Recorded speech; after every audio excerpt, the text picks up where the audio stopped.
د سیمې هیواد او د نړۍ تازه خبرونه هر غړي د کندوز رادیو څخه مه هېروئ.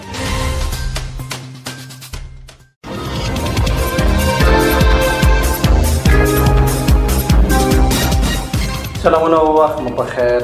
پام راوړم د کندوز رادیو د ساعت مهمو وروستۍ خبرونو ته.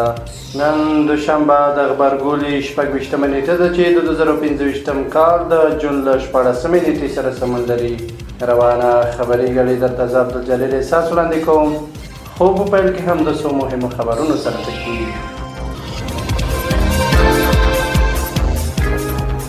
افغانستان د ګوادر بندر له لارې نړیوالو بازارونو سره وصلېږي.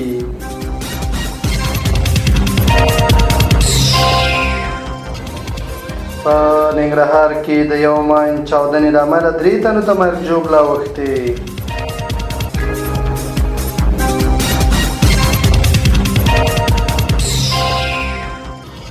د سمنګان د سکرو د یو کان د تونل د نړېدو له امله 4 کان کیندونکي مړه شوي دي.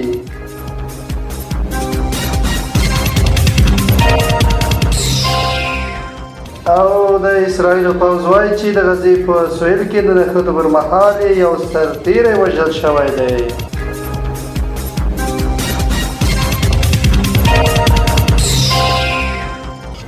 اوس هم بشپړ خبرونه.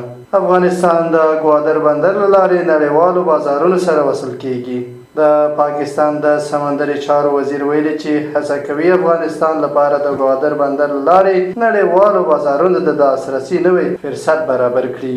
د پاکستان د سمندري چارو وزیر محمد جنید چودري ویلي چې د افغان ترانزیت سوداګرۍ دویمه بیړۍ چې 200,000 میټریک ټونه ډای امونیم فاسفیټ کیمیاوي سره پکې بار دي په بریالیتوب سره ګوادر بندر ته رسیدلي دي.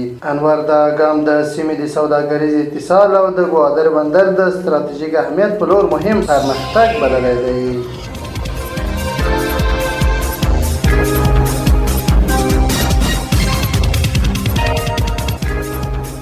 په ننګرهار کې د یو ماین چاودنې له امله 3 تنو ته مرګ ژوبله اوښتې.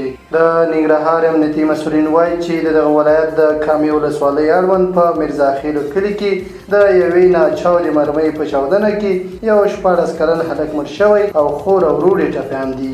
د ننګرهار د امنیې قمندانۍ ویان سید طیب حماد وایي پېښه هغه مهال رامنځته شوه چې ماشومان له دغې ناچاودې مرمۍ سره په لوبو بوخت وو.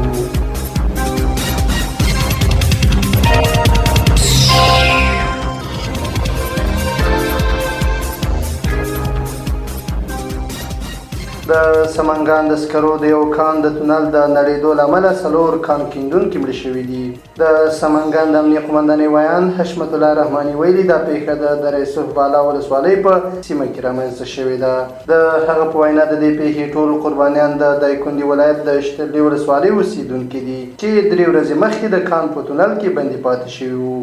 نوموړي زیاته کړې چې د کان کیندونکو مړي تېره شپه د پولیسو امنیتي ځواکونو او د سیمې د خلکو په مرسته له تونله راایستل شوي او خپلو کورنیو ته سپارل شوي دي.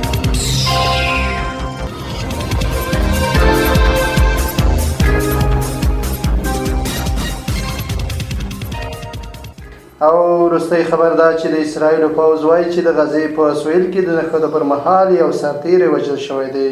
دا پر غزې د اسرائیلو د برید رئیس په یاده سیمه کې لومړی سرتیری دی چې وژل کیږي.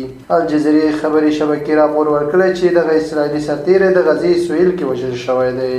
ایران سره د اسرائیلو د روانې جګړې څخه مخکې غزې کې د اسرائیلو بریدونو زور اخیستی او د رسنیو د راپورونو له مخې اوس پکې کموالی راغلی دی. د اسرائیلو دغه سرتیری داسې مهال وژل کیږي چې له غزې پر اسرائیلو توغندیز برید شوی و.